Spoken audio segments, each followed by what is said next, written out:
Durante el año 1810 y comienzos de 1811, la regencia se dedicó a reorganizar los diezmados ejércitos españoles que aún operaban en el territorio peninsular. En teoría, los patriotas todavía tenían alrededor de 100.000 hombres alistados en forma regular, pero estaban diseminados en regiones excéntricas y, en algunos casos, incomunicadas entre sí. Ninguno de esos núcleos de tropas estaba en condiciones de realizar una campaña capaz de inquietar seriamente al enemigo. Hubo que aguardar el fracaso definitivo de la invasión francesa a Portugal y la decisión del duque de Wellington de contraatacar para que la situación se modificara drásticamente. Serían los errores de Napoleón y de sus generales, además del decisivo aporte militar de los británicos, los que cambiarían definitivamente el curso de la Guerra de la Independencia.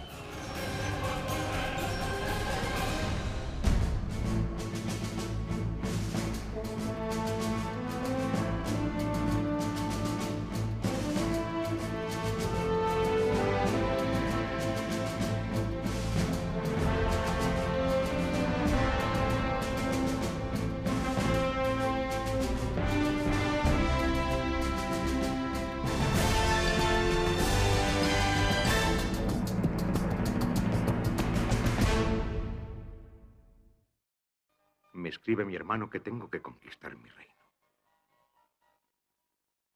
Y me recuerda que Enrique IV conquistó el suyo.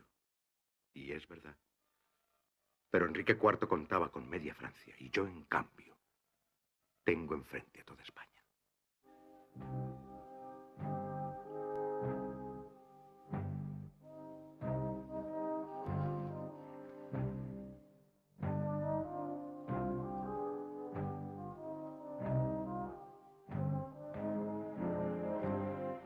El emperador tiene suerte. Siempre confío en su estrella. Pero no sé. Temo que esto acabe mal. Que en España se desvanezca su gloria. Los historiadores españoles han tendido siempre a atribuir los méritos a la guerrilla española. Los ingleses, por supuesto, a considerar que fueron esencialmente ellos los salvadores de los españoles, porque han tenido una imagen muy peyorativa, la misma imagen peyorativa que tuvo el propio Wellington de los españoles, tuvo una imagen enormemente negativa de las capacidades de los generales españoles. Y los franceses al respecto se han manifestado diciendo, y quizá tampoco les falte razón, que en realidad no ganaron ni los ingleses ni los españoles, sino simplemente perdieron los franceses. Durante la primera regencia, el general Castaños intentó centralizar el control de las operaciones militares y designó al general Joaquín Blake como jefe del Estado Mayor General de los ejércitos patriotas. La medida, conocida el 9 de junio de 1810, tendría efectos más simbólicos que prácticos. Las fuerzas españolas estaban dispersas por Cataluña, Valencia, Murcia, Extremadura, Asturias, Galicia y la isla de León. En el mejor de los casos, eran divisiones de no más de 15.000 hombres, mal pertrechados e instruidos y con escaso espíritu combativo, que habían logrado sustraerse a las sucesivas derrotas sufridas a manos de los ejércitos napoleónicos. La Segunda Regencia, por su parte, consiguió que el 15 de noviembre las Cortes aprobaran un alistamiento de 80.000 hombres, pero esa decisión tampoco se tradujo en resultados inmediatos.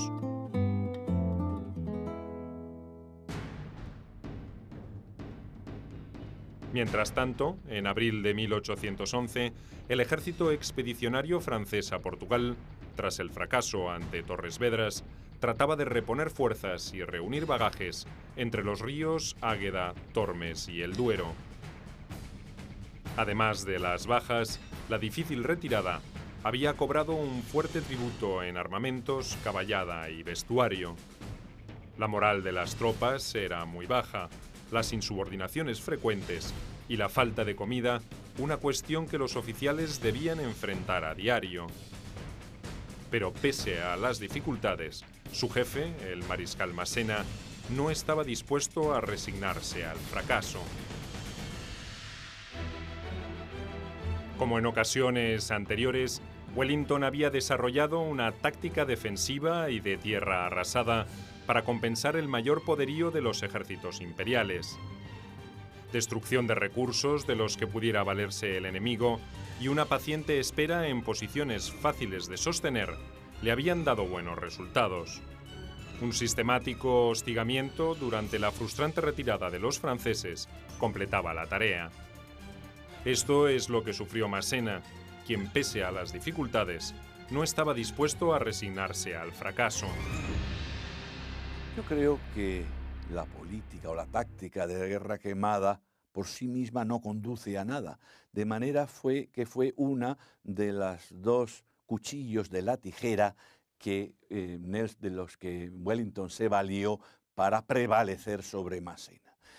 La política de guerra quemada o el sistema de guerra quemada no era ninguna innovación. De hecho, la propia Junta Central también instruiría a sus guerrilleros y a sus ejércitos en el sentido de llevar a cabo esta destrucción de bienes de los cuales pudiese valerse el enemigo.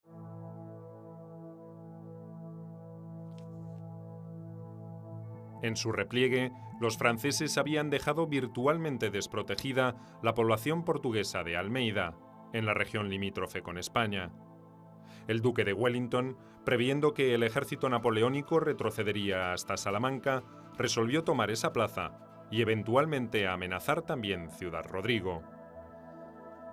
Suponía que los restos del ejército de Portugal necesitarían varios meses para reponerse, lo que le daba tiempo suficiente como para rendir por el hambre a las guarniciones de ambas ciudades. Pero no contaba con la reacción de Napoleón cuando se enteró del fracaso de sus planes. El emperador amonestó duramente a su lugarteniente y le ordenó retomar la ofensiva. Almeida y Ciudad Rodrigo debían ser defendidas a cualquier precio. Contra la opinión de sus subordinados, Massena resolvió cumplir la orden. El 3 de mayo de 1811, en Fuentes de Oñoro, ambos ejércitos chocaron por primera vez en un enfrentamiento clásico. Tenían paridad de combatientes, unos 40.000 por bando. Los franceses contaban con más regimientos de infantería y escuadrones de caballería, pero eran inferiores en artillería.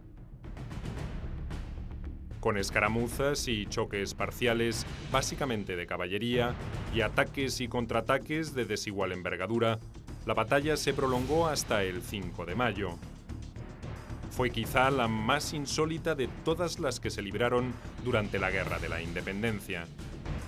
El errático comportamiento de Massena y la presteza de Wellington para corregir errores en el campo impidieron una victoria francesa y dejaron la contienda sin una resolución clara.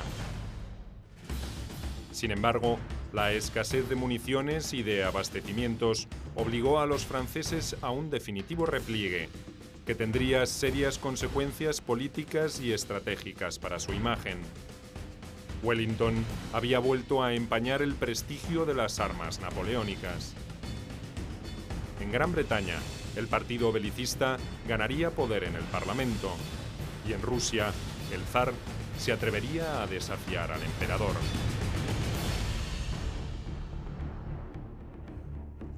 Esta nueva frustración de las armas napoleónicas ante los ingleses tendría serias consecuencias políticas y estratégicas para su imagen otrora invencible. Fuentes de Oñoro es una batalla muy difícil porque Massena no está dispuesto a renunciar. Además, sabe que se está jugando su papel frente a Napoleón. No está dispuesta a renunciar a una victoria sobre Wellington. Y Wellington es demasiado prudente siempre. Esa prudencia que desgasta a demasiados hombres a veces, pero que en último término o lleva a la victoria o lleva a las tablas. Ahora la iniciativa iba a estar de parte de Wellington.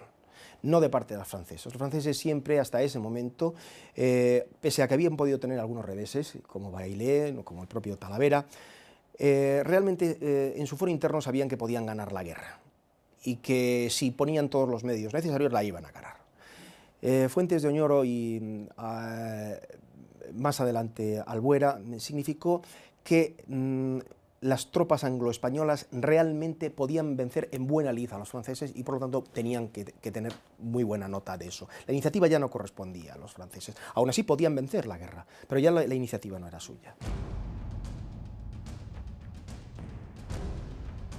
Uno de los pilares de la política exterior inglesa siempre había sido el mantenimiento de cierto equilibrio continental que favoreciera su condición insular.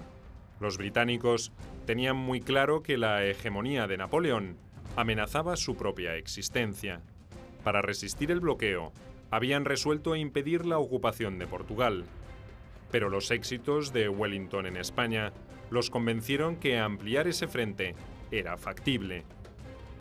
No se trataba de repetir la desdichada aventura de Moore, pero sí de hostigar a los franceses para dificultar la consolidación de su dominio en la península. Wellington ajustó sus planes estratégicos a esa impronta. Sus operaciones se limitaron a golpes de efecto antes que a batallas decisivas, lo suficiente como para sostener la amenaza a la espera de una mejor oportunidad. Desde el primer momento, y eso se puede ver en multitud de caricaturas que aparecen en la prensa y que en la opinión pública está casi bombardeada, ¿no?, por estas caricaturas en contra de Napoleón, se ve clarísimamente que hay un sentimiento de que Napoleón, por decirlo vulgarmente, no se salga con la suya, ¿no? Los ingleses vieron pronto, la opinión pública inglesa vio pronto que el abrir un frente en España luchando contra Napoleón era claramente positivo, ¿no?, toda vez que las tropas de Moore habían sido derrotadas de una forma bastante terrible, ¿no?, para los ingleses, y ya no solo buscaban la revancha, se pensaba que la intervención en España podía ser positiva para acabar con ese peligro que se cernía sobre toda Europa, que era Napoleón sobre toda Europa y también sobre Inglaterra. En España, en cambio, el incierto resultado de la batalla de Fuentes de Oñoro no alivió los problemas de la causa patriótica. Por el contrario, a lo largo de 1811, padecieron una serie de sucesivos fracasos. El 28 de junio, las tropas del general Suchet tomaron Tarragona y causaron una verdadera carnicería entre los defensores, tanto civiles como militares. Poco antes, el 16 de mayo, un ejército integrado por españoles, ingleses y portugueses, al mando del general Beresford, había vencido a los franceses en la Albuera, pero no pudo reconquistar Badajoz. La Albuera fue la batalla más sangrienta de la guerra y una de las victorias tal vez menos significativas para la causa patriota por la falta de aprovechamiento posterior.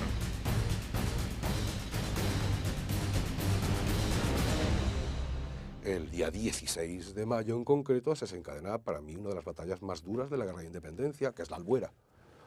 Y claro, la Albuera tiene sentido a entender Fuentes de Oñoro y al entender que de repente la línea del Duero y la línea del Guadiana acaban de abrirse dentro de la alianza hispano-anglo-portuguesa para, desde luego, está clarísimo, retomar el territorio peninsular.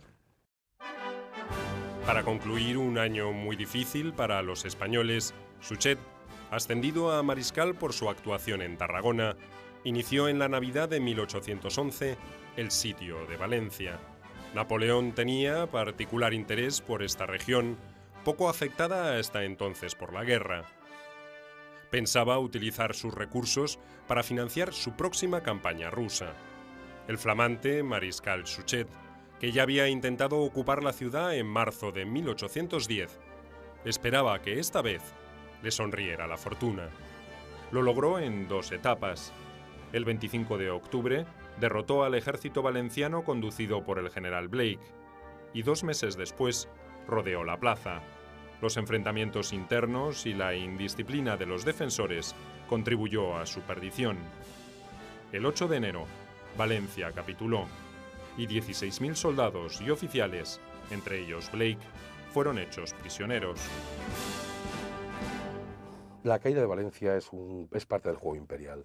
Napoleón está acelerando con el mariscal Suchet la toma definitiva de España y esos puntos en concreto, porque va a sacar tarde o temprano hombres de la península para Rusia. Y acelera la toma de todo Levante. Suchet es un hombre muy duro, realiza represiones tremendas. Curiosamente después es un hombre muy eficaz y muy ilustrado en la administración de cada zona, pero no se anda con paños calientes a la hora de atacar Tarragón, a la hora de atacar Sagunto y a la hora de atacar Valencia, definitivamente. En el centro de España, la situación se había estabilizado después de la batalla de Fuentes de Oñoro. El mariscal Marmont había reemplazado a Massena en el mando de ese ejército francés, pero sus carencias seguían siendo significativas.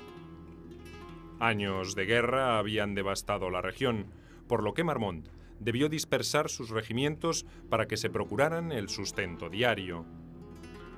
Wellington, informado de la penosa situación que atravesaban los franceses, evaluó que tendría un respiro de varios meses y se trasladó al sur para comandar un nuevo sitio sobre Badajoz.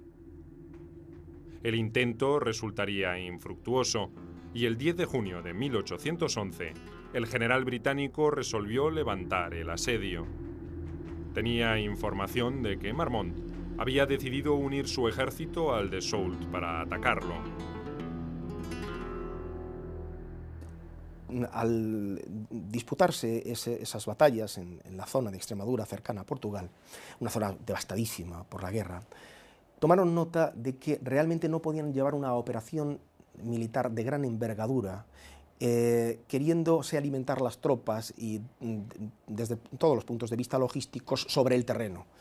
Con lo cual, si querían hacer una operación de envergadura, no podía ser lanzar las tropas y ya está, poder vivir sobre el terreno, sino que tenían que montar un dispositivo realmente muy costoso y sobre todo de mucha organización para poder enfrentarse a las tropas anglo-españolas, ¿no? El escurridizo Wellington prefirió replegarse nuevamente hacia la frontera portuguesa sin que los franceses se atrevieran a provocar un combate. Marmont resolvió retornar y situarse entre Ávila y Toledo, soportando los mismos problemas de avituallamiento que había tenido antes. El general británico decidió entonces tentar a la suerte, esta vez sobre Ciudad Rodrigo. Fue más una maniobra de tanteo que una verdadera ofensiva. No tenía fuerzas suficientes como para intentar algo más que un golpe de mano, y su jugada no dio resultados. Tuvo que replegarse nuevamente hacia la frontera ante la presencia combinada de Marmont, auxiliado por el jefe del Ejército del Norte, el general d'Orsay, en septiembre de 1811. Wellington fue un hombre de grandes capacidades que se caracterizó desde el punto de vista táctico en llevar a cabo un sistema de guerra, de retirada pensada, ordenada y lógica, que no era una huida, sino que podía convertirse en agresión en el momento en que a él le conviniera. Una retirada protegida siempre a distancia suficiente de los efectos del cañón enemigo. Un hombre en general que fue admirado en su época y que empezó a perder también él popularidad en el momento en que entró en política. Un nuevo error de apreciación de Napoleón por querer dirigir la guerra de España desde París modificaría el estado de virtual empate en que se encontraban las fuerzas principales. El emperador, como se dijo, urgió al mariscal Suchet la conquista de Valencia para hacerse con los recursos de esa rica región del Levante. Para corregir ese objetivo, ordenó reforzar el ejército que operaba en Cataluña, con regimientos del Cuerpo de Marmont, entre otros. Además, retiró del territorio peninsular hombres para la campaña en Rusia. En la apreciación del Estado Mayor napoleónico, los ingleses estaban por el momento más ocupados en preservar Portugal que en invadir España. Por tanto, descuidar por un rato ese flanco para atender otros asuntos no suponía un riesgo excesivo. Napoleón se lleva a 50.000 hombres a participar en la campaña de Rusia y deja al ejército francés con enormes limitaciones por el hecho de tener que combatir en dos frentes tan distintos y tan distantes como era Rusia y España. Y que si Napoleón hubiera podido mantener esa presencia beligerante que le llevó en un momento determinado a tener más de 300.000 hombres en suelo español, pues posiblemente hubiera ganado la guerra Napoleón.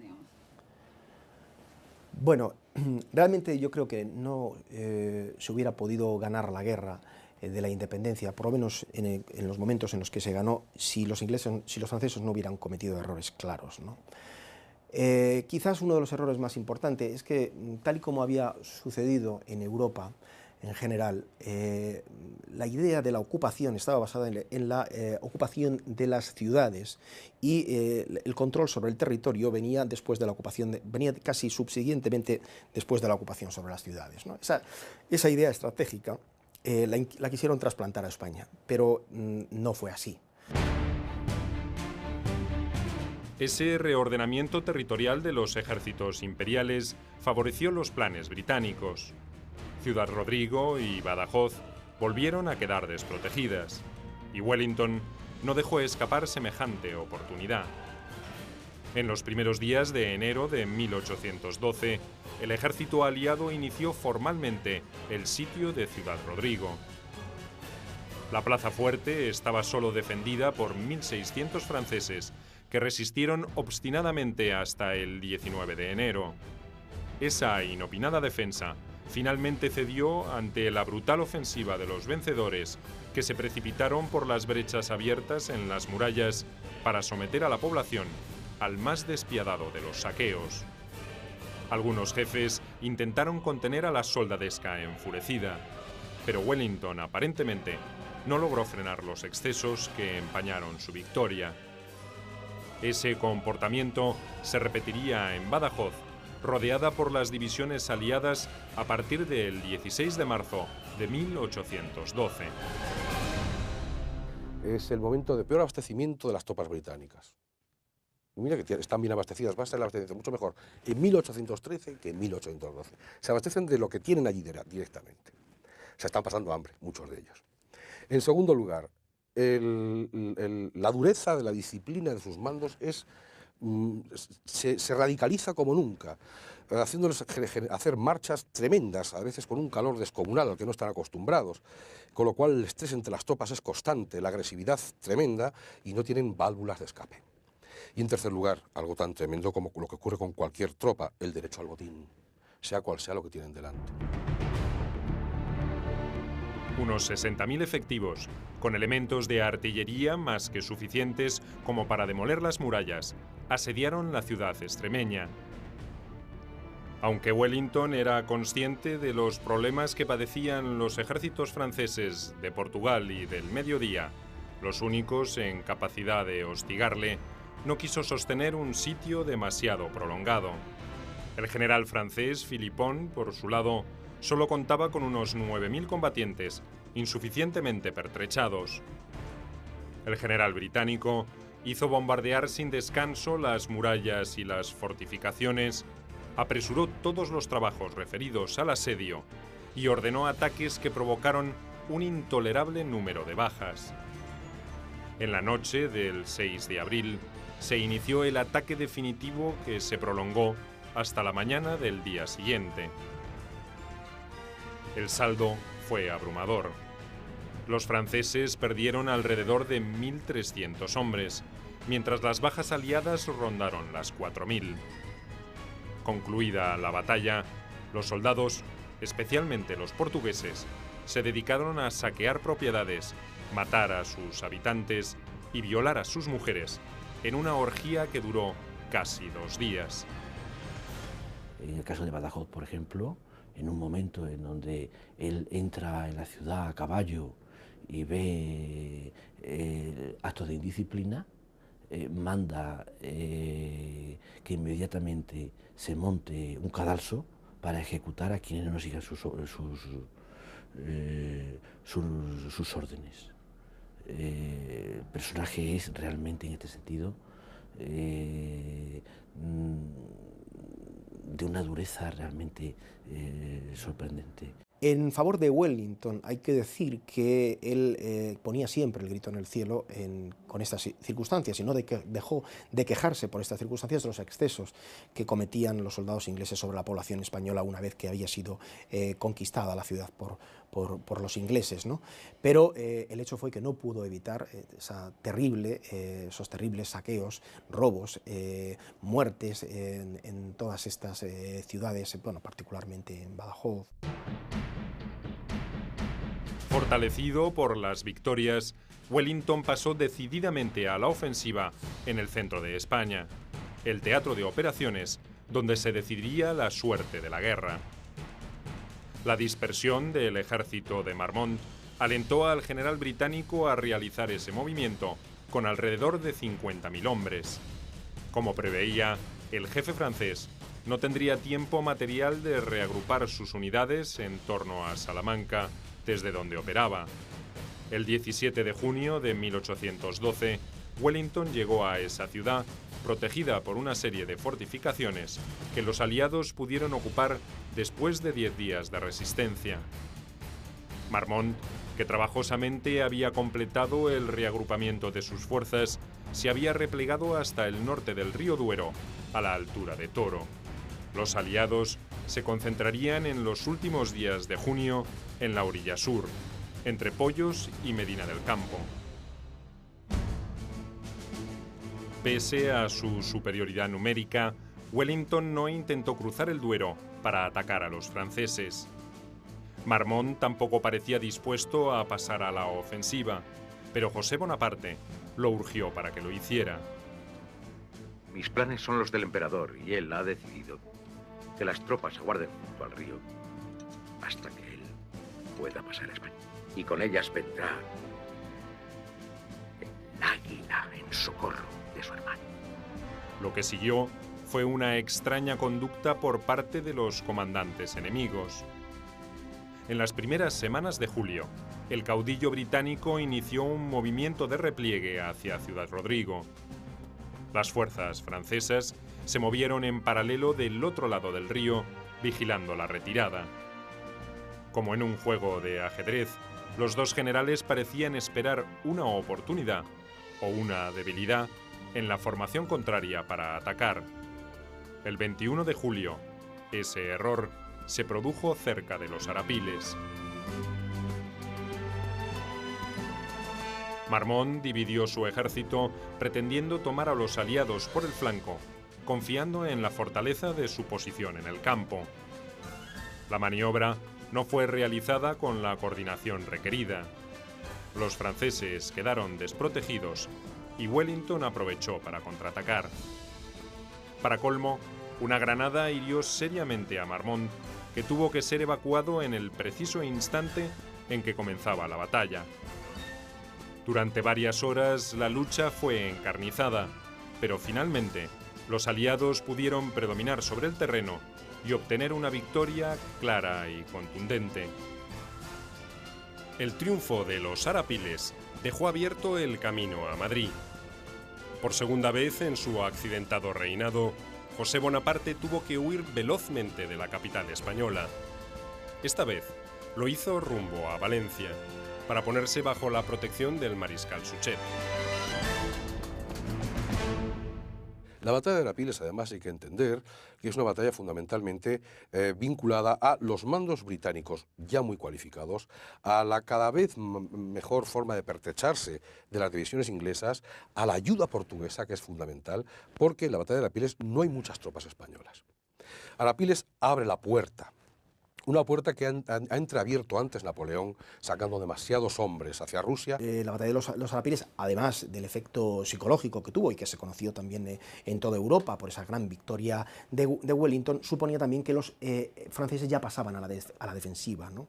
Una batalla que se había producido en buena medida por el descenso notable de tropas francesas que se había producido por la política internacional, por la circunstancia de que Napoleón tuvo que sacar tropas de España para combatir en la campaña de Rusia, ¿no?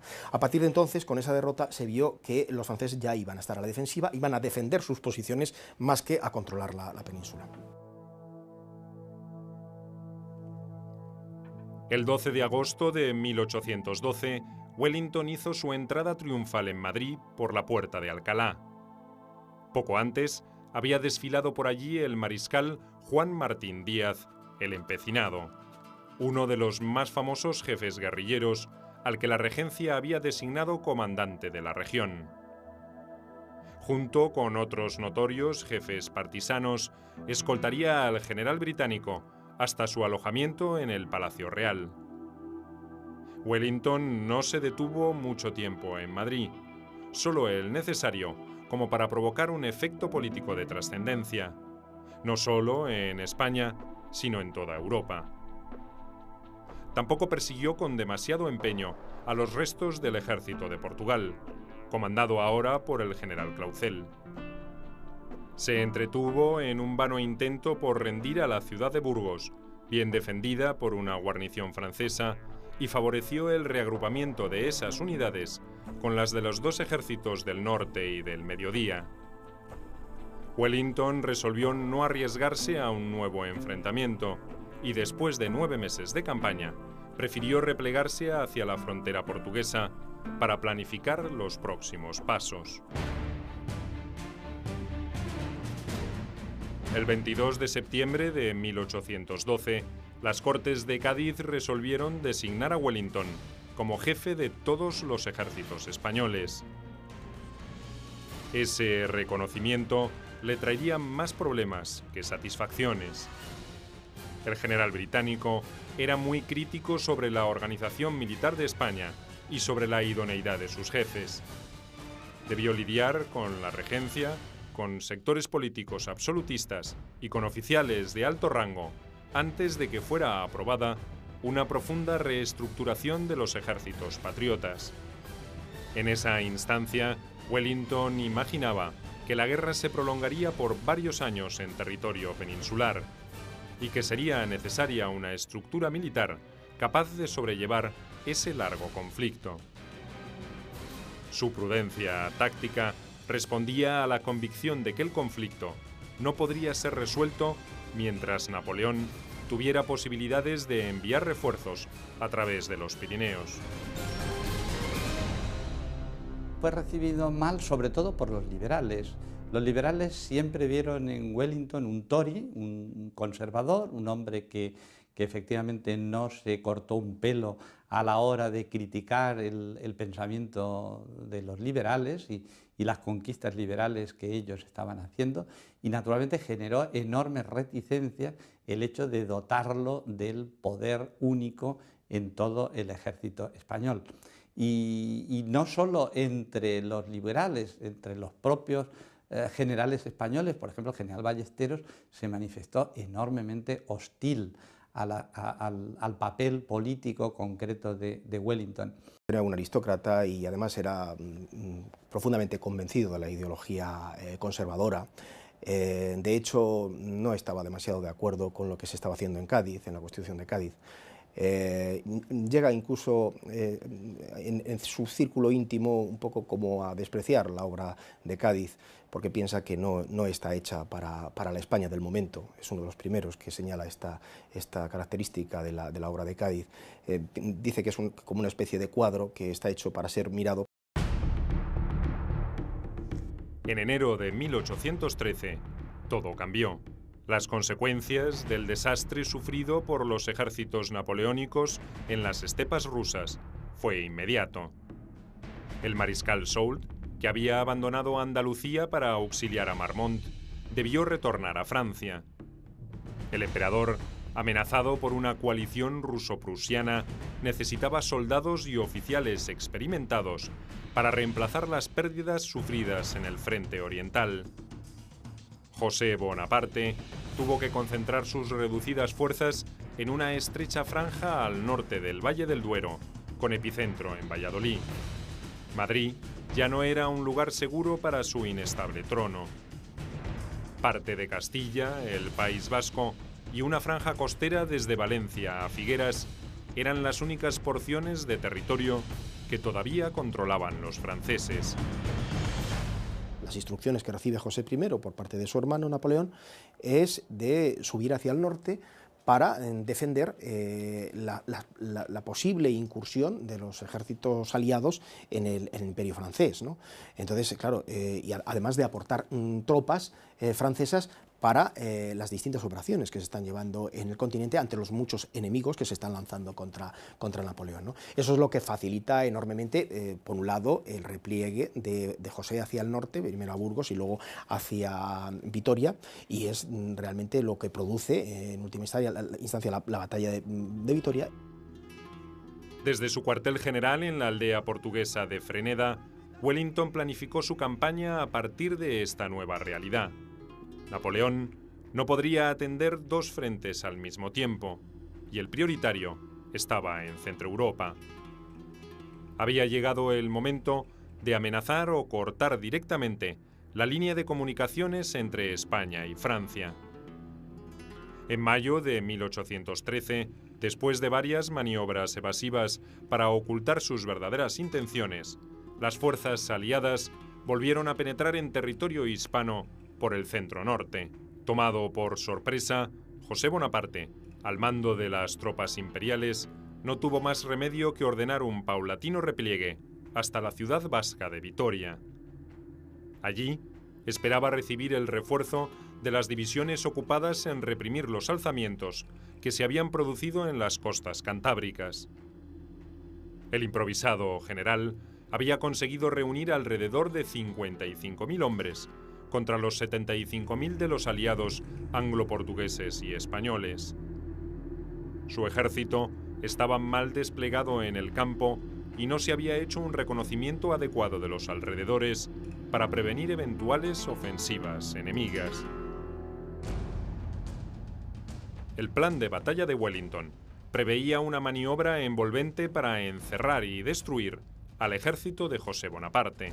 Con ese propósito, dividió a sus efectivos en varias columnas que tomaron contacto con los franceses en la mañana del 21 de junio de 1813. Hacia el mediodía, las primeras líneas imperiales comenzaron a ceder.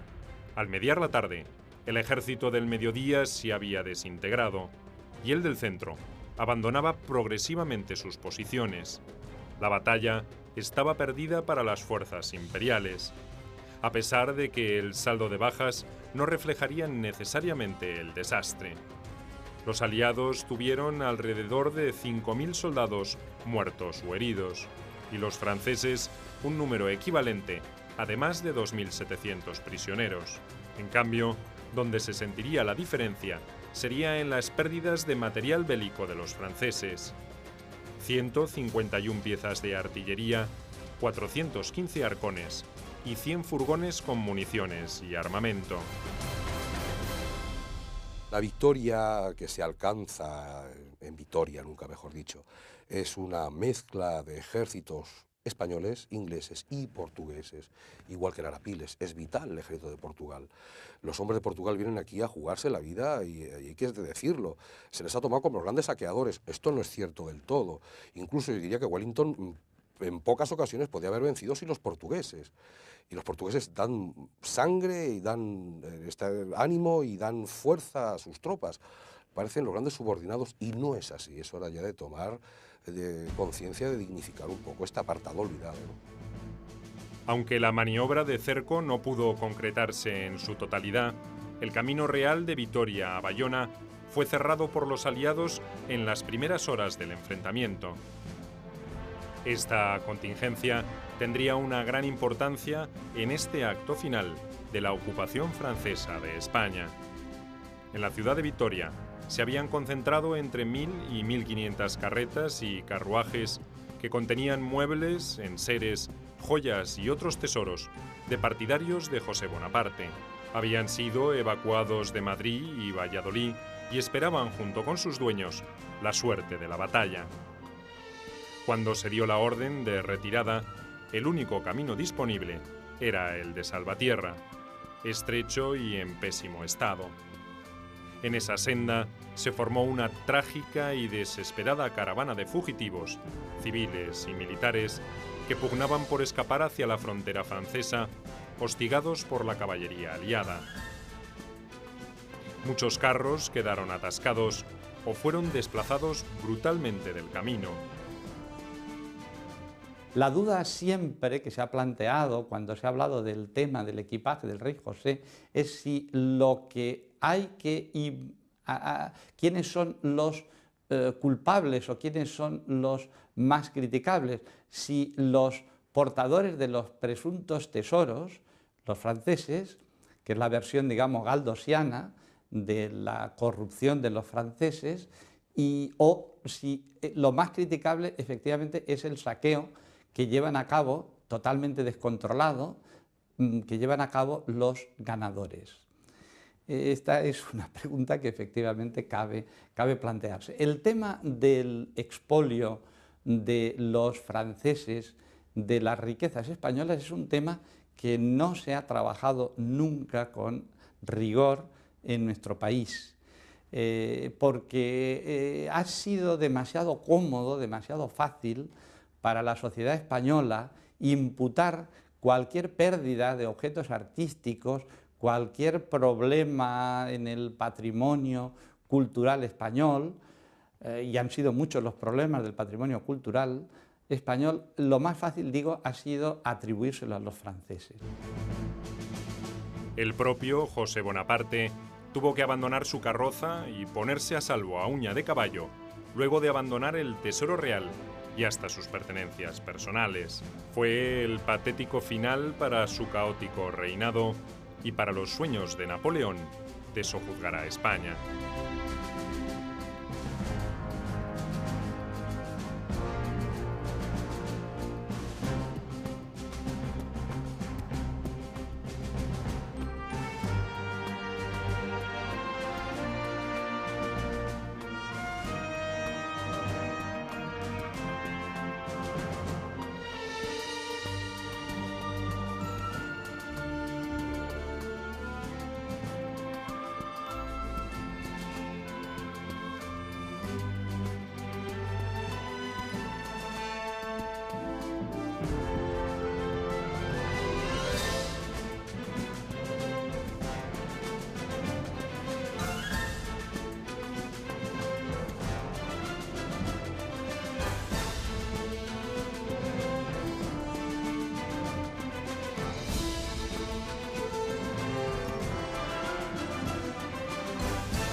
Consciente de los problemas que padecían los ejércitos franceses de Portugal y del Mediodía, los únicos en capacidad de hostigarle, no quiso sostener un sitio demasiado prolongado. El general francés Philippon, por su lado, solo contaba con unos 9.000 combatientes, insuficientemente pertrechados. El general británico hizo bombardear sin descanso las murallas y las fortificaciones, apresuró todos los trabajos referidos al asedio y ordenó ataques que provocaron un intolerable número de bajas. En la noche del 6 de abril se inició el ataque definitivo que se prolongó hasta la mañana del día siguiente. El saldo fue abrumador. Los franceses perdieron alrededor de 1.300 hombres, mientras las bajas aliadas rondaron las 4.000. Concluida la batalla, los soldados, especialmente los portugueses, se dedicaron a saquear propiedades, matar a sus habitantes y violar a sus mujeres en una orgía que duró casi 2 días. En el caso de Badajoz, por ejemplo, en un momento en donde él entra en la ciudad a caballo y ve actos de indisciplina, manda que inmediatamente se monte un cadalso para ejecutar a quienes no sigan sus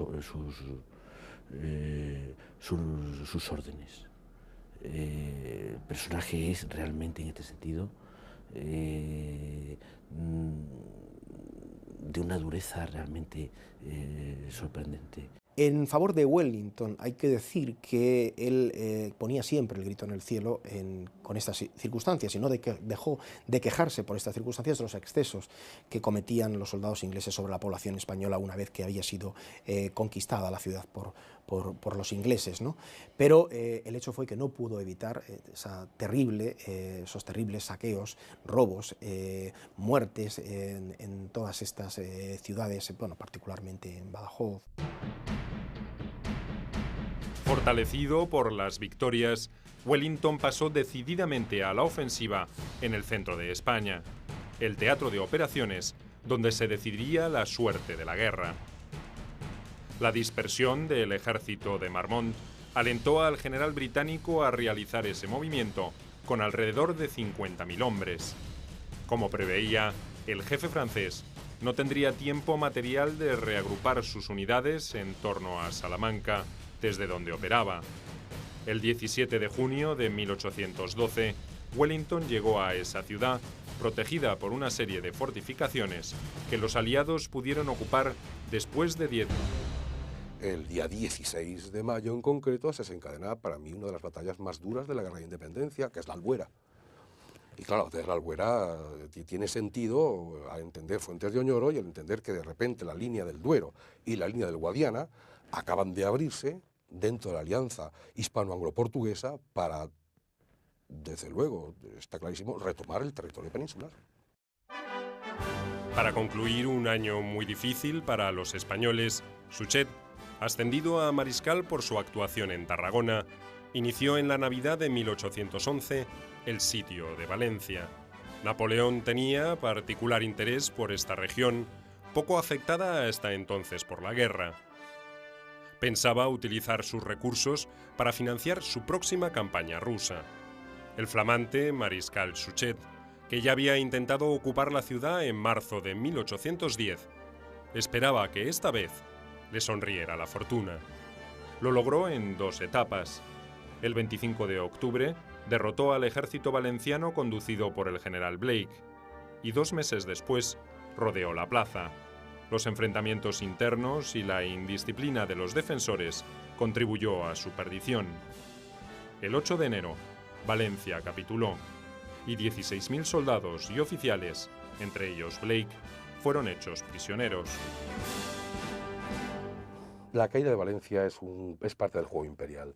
Napoleón está acelerando con el mariscal Suchet la toma definitiva de España y esos puntos en concreto porque va a sacar tarde o temprano hombres de la península para Rusia. Y acelera la toma de todo Levante. Suchet es un hombre muy duro, realiza represiones tremendas. Curiosamente después es un hombre muy eficaz y muy ilustrado en la administración de cada zona. Pero no se anda con paños calientes a la hora de atacar Tarragón, a la hora de atacar Sagunto y a la hora de atacar Valencia, definitivamente. En el centro de España, la situación se había estabilizado después de la batalla de Fuentes de Oñoro. El mariscal Marmont había reemplazado a Massena en el mando de ese ejército francés, pero sus carencias seguían siendo significativas. Años de guerra habían devastado la región, por lo que Marmont debió dispersar sus regimientos para que se procuraran el sustento diario.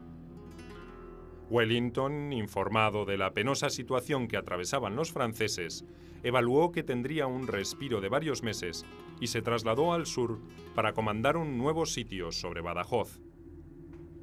El intento resultaría infructuoso y el 10 de junio de 1811 el general británico resolvió levantar el asedio. Tenía algo tan tremendo como lo que ocurre con cualquier tropa, el derecho al botín, sea cual sea lo que tienen delante. Unos 60.000 efectivos, con elementos de artillería más que suficientes como para demoler las murallas, asediaron la ciudad extremeña. Aunque Wellington era consciente de los problemas que padecían los ejércitos franceses de Portugal y del Mediodía, los únicos en capacidad de hostigarle, no quiso sostener un sitio demasiado prolongado. El general francés Philippon, por su lado, solo contaba con unos 9.000 combatientes, insuficientemente pertrechados. El general británico hizo bombardear sin descanso las murallas y las fortificaciones, apresuró todos los trabajos referidos al asedio y ordenó ataques que provocaron un intolerable número de bajas. En la noche del 6 de abril se inició el ataque definitivo que se prolongó hasta la mañana del día siguiente. El saldo fue abrumador. Los franceses perdieron alrededor de 1.300 hombres, mientras las bajas aliadas rondaron las 4.000. Concluida la batalla, los soldados, especialmente los portugueses, se dedicaron a saquear propiedades, matar a sus habitantes y violar a sus mujeres, en una orgía que duró casi 2 días. En el caso de Badajoz, por ejemplo, en un momento en donde él entra en la ciudad a caballo y ve actos de indisciplina, manda que inmediatamente se monte un cadalso para ejecutar a quienes no sigan sus órdenes. El personaje es realmente, en este sentido, de una dureza realmente sorprendente. En favor de Wellington hay que decir que él ponía siempre el grito en el cielo con estas circunstancias y no dejó de quejarse por estas circunstancias de los excesos que cometían los soldados ingleses sobre la población española una vez que había sido conquistada la ciudad por los ingleses, ¿no? Pero el hecho fue que no pudo evitar esos terribles saqueos, robos, muertes en todas estas ciudades, bueno, particularmente en Badajoz.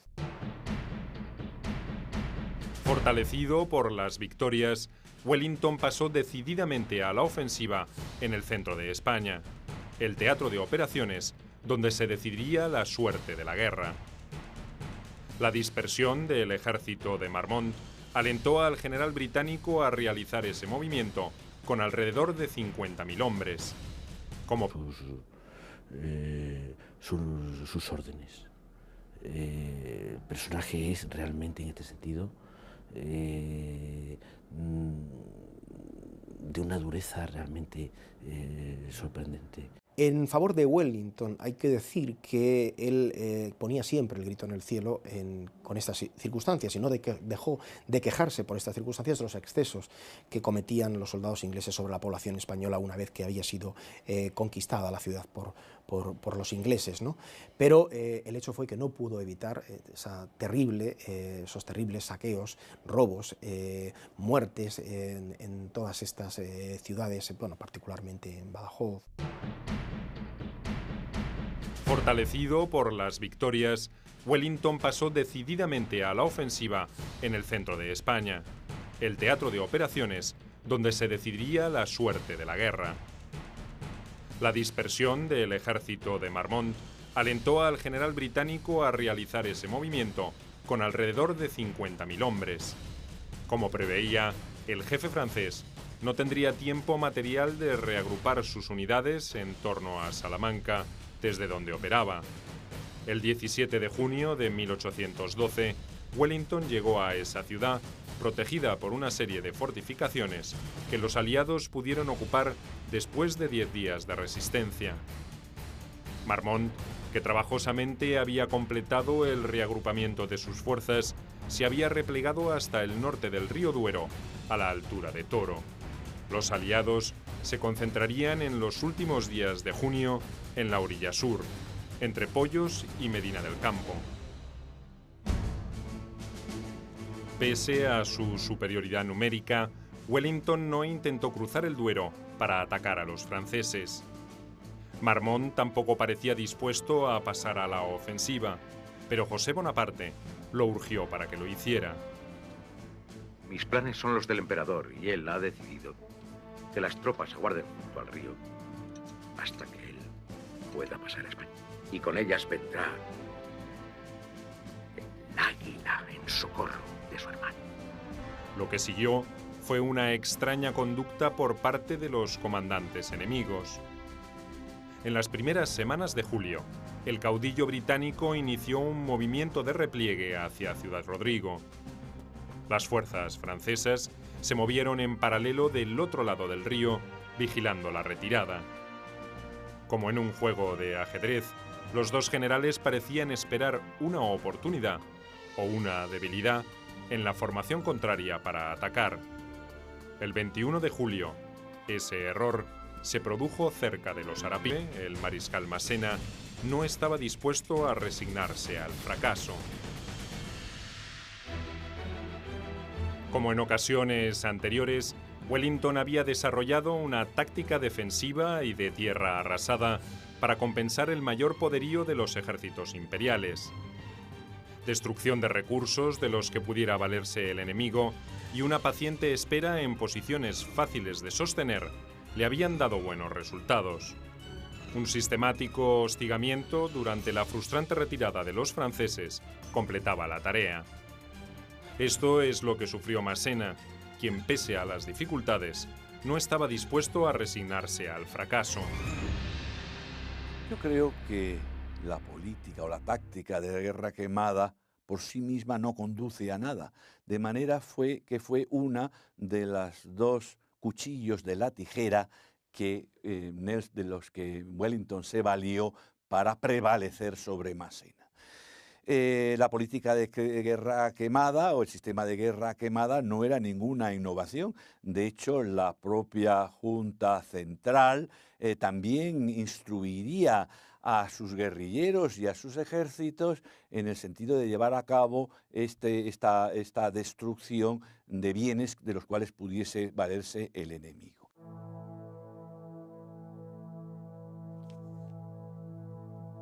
En su repliegue, los franceses habían dejado virtualmente desprotegida la población portuguesa de Almeida, en la región limítrofe con España. El duque de Wellington, previendo que el ejército napoleónico retrocedería hasta Salamanca, resolvió tomar esa plaza y eventualmente amenazar también Ciudad Rodrigo. Suponía que los restos del ejército de Portugal necesitarían varios meses para reponerse, lo que le daba tiempo suficiente como para rendir por el hambre a las guarniciones de ambas ciudades. Pero no contaba con la reacción de Napoleón cuando se enteró del fracaso de sus planes. El emperador amonestó duramente a su lugarteniente y le ordenó retomar la ofensiva. Almeida y Ciudad Rodrigo debían ser defendidas a cualquier precio.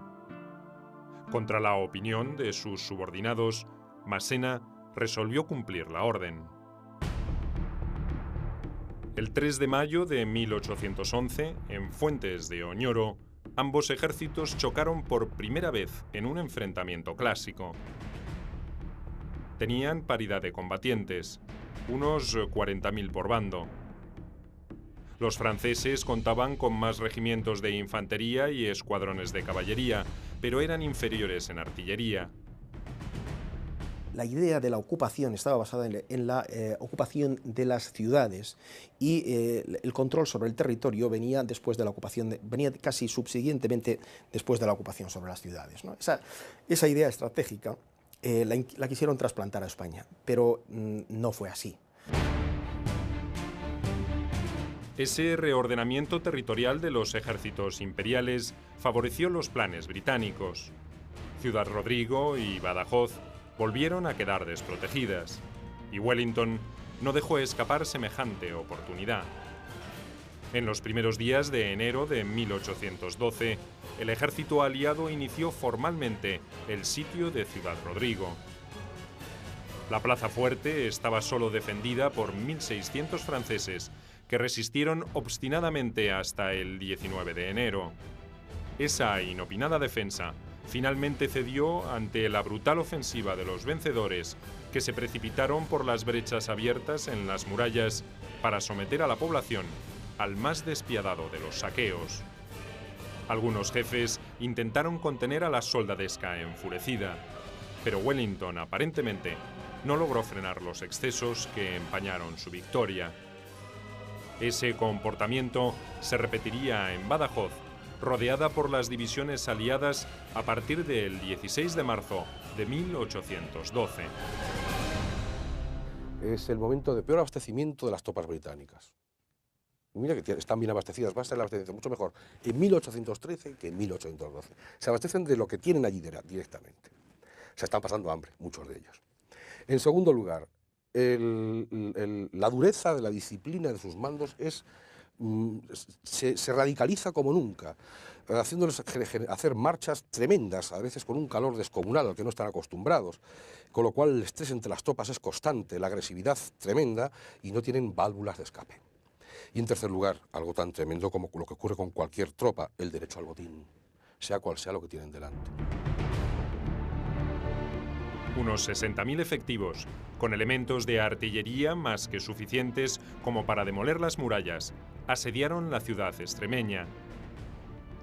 Aunque Wellington era consciente de los problemas que padecían los ejércitos franceses de Portugal y del Mediodía, los únicos en capacidad de hostigarle, no quiso sostener un sitio demasiado prolongado. El general francés Philippon, por su lado, solo contaba con unos 9.000 combatientes, insuficientemente pertrechados. El general británico hizo bombardear sin descanso las murallas y las fortificaciones, apresuró todos los trabajos referidos al asedio y ordenó ataques que provocaron un intolerable.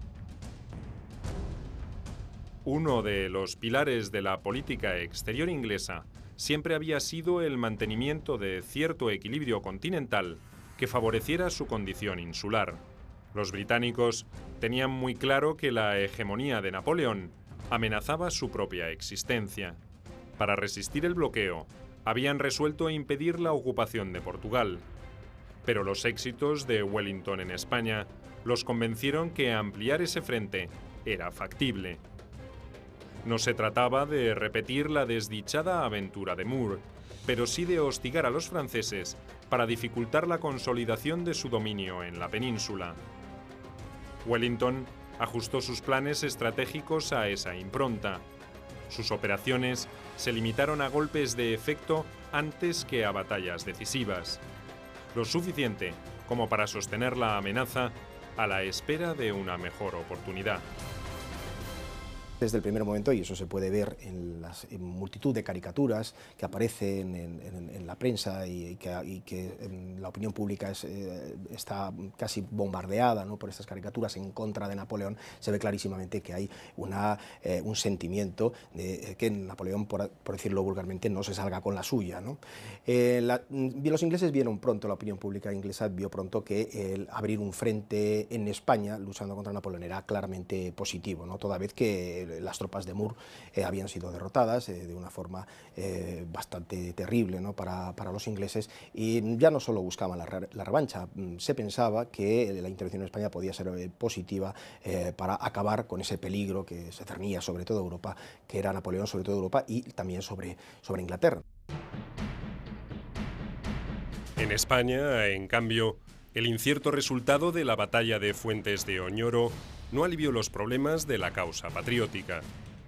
Por el contrario, a lo largo de 1811, padecieron una serie de sucesivos fracasos. El 28 de junio, las tropas del general Suchet tomaron Tarragona y causaron una verdadera carnicería entre los defensores, tanto civiles como militares. Poco antes, el 16 de mayo, un ejército integrado por españoles, ingleses y portugueses, al mando del general Beresford, había vencido a los franceses en la Albuera, pero no pudo reconquistar Badajoz. La Albuera fue la batalla más sangrienta de la guerra y una de las victorias tal vez menos significativas para la causa patriota por la falta de aprovechamiento posterior.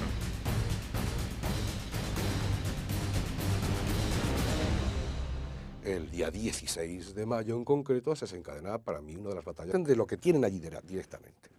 Se están pasando hambre, muchos de ellos. En segundo lugar, la dureza de la disciplina de sus mandos se radicaliza como nunca, haciéndoles hacer marchas tremendas, a veces con un calor descomunal al que no están acostumbrados, con lo cual el estrés entre las tropas es constante, la agresividad tremenda y no tienen válvulas de escape. Y en tercer lugar, algo tan tremendo como lo que ocurre con cualquier tropa, el derecho al botín, sea cual sea lo que tienen delante. Unos 60.000 efectivos, con elementos de artillería más que suficientes como para demoler las murallas, asediaron la ciudad extremeña. Aunque Wellington era consciente de los problemas que padecían los ejércitos franceses de Portugal y del Mediodía, los únicos en capacidad de hostigarle, no quiso sostener un sitio demasiado prolongado. El general francés Philippon, por su lado, solo contaba con unos 9.000 combatientes, insuficientemente pertrechados. El general británico hizo bombardear sin descanso las murallas y las fortificaciones, apresuró todos los trabajos referidos al asedio y ordenó ataques que provocaron un intolerable número de bajas. En la noche del 6 de abril se inició el ataque definitivo que se prolongó hasta la mañana del día siguiente. El saldo fue abrumador. Los franceses perdieron alrededor de 1.300 hombres, mientras las bajas aliadas rondaron las 4.000. Concluida la batalla, los soldados, especialmente los portugueses, se dedicaron a saquear propiedades, matar a sus habitantes y violar a sus mujeres, en una orgía que duró casi 2 días. En el caso de Badajoz, por ejemplo, en un momento en donde él entra en la ciudad a caballo y ve actos de indisciplina, manda que inmediatamente se monte un cadalso para ejecutar a quienes no sigan sus órdenes. El personaje es realmente, en este sentido, de una dureza realmente sorprendente. En favor de Wellington hay que decir que él ponía siempre el grito en el cielo con estas circunstancias y no dejó de quejarse por estas circunstancias de los excesos que cometían los soldados ingleses sobre la población española una vez que había sido conquistada la ciudad por los ingleses, ¿no?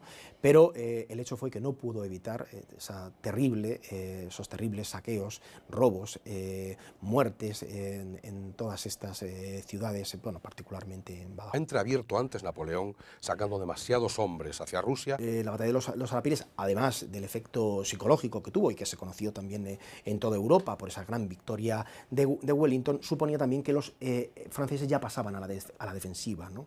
Una batalla que se había producido en buena medida por el descenso notable de tropas francesas que se había producido por la política internacional, por la circunstancia de que Napoleón tuvo que sacar tropas de España para combatir en la campaña de Rusia, ¿no? A partir de entonces, con esa derrota, se vio que los franceses ya iban a estar a la defensiva, iban a defender sus posiciones más que a controlar la península. El 12 de agosto de 1812, Wellington hizo su entrada triunfal en Madrid por la Puerta de Alcalá. Poco antes, había desfilado por allí el mariscal Juan Martín Díaz, el Empecinado, uno de los más famosos jefes guerrilleros al que la regencia había designado comandante de la región. Junto con otros notorios jefes partisanos, escoltaría al general británico hasta su alojamiento en el Palacio Real. Wellington no se detuvo mucho tiempo en Madrid, solo el necesario como para provocar un efecto político de trascendencia, no solo en España, sino en toda Europa. Tampoco persiguió con demasiado empeño a los restos del ejército de Portugal, comandado ahora por el general Clausel. Se entretuvo en un vano intento por rendir a la ciudad de Burgos, bien defendida por una guarnición francesa, y favoreció el reagrupamiento de esas unidades con las de los 2 ejércitos del norte y del mediodía.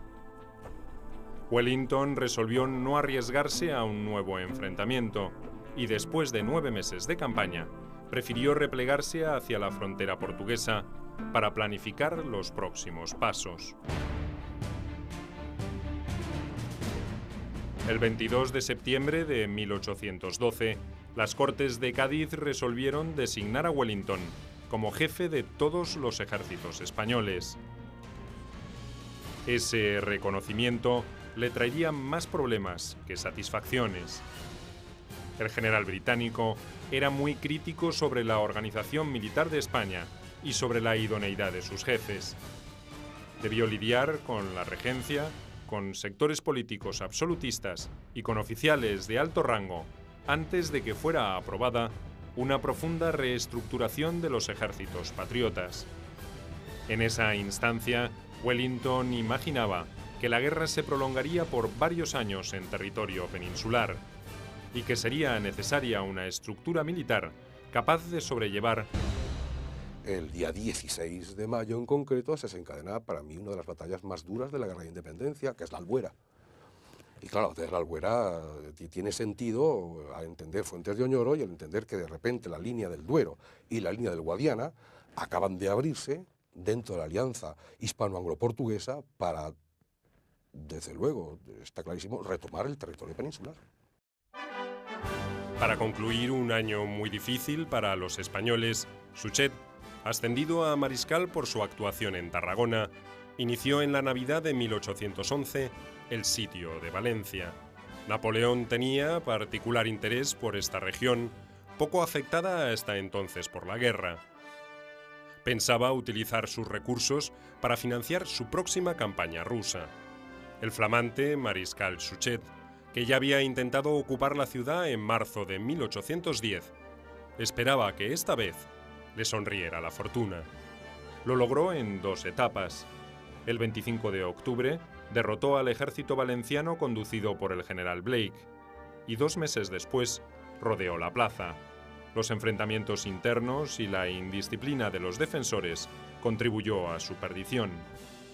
El 8 de enero, Valencia capituló y 16.000 soldados y oficiales, entre ellos Blake, fueron hechos prisioneros.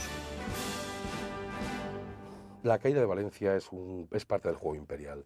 Napoleón está acelerando con el mariscal Suchet la toma definitiva de España y esos puntos en concreto porque va a sacar tarde o temprano hombres de la península para Rusia. Y acelera la toma de todo Levante. Suchet es un hombre muy duro, realiza represiones tremendas. Curiosamente después es un hombre muy eficaz y muy ilustrado en la administración de cada zona. Pero no se anda con paños calientes a la hora de atacar Tarragona, a la hora de atacar Sagunto y a la hora de atacar Valencia, definitivamente. En el centro de España, la situación se había estabilizado después de la batalla de Fuentes de Oñoro. El mariscal Marmont había reemplazado a Massena en el mando de ese ejército francés, pero sus carencias seguían siendo significativas.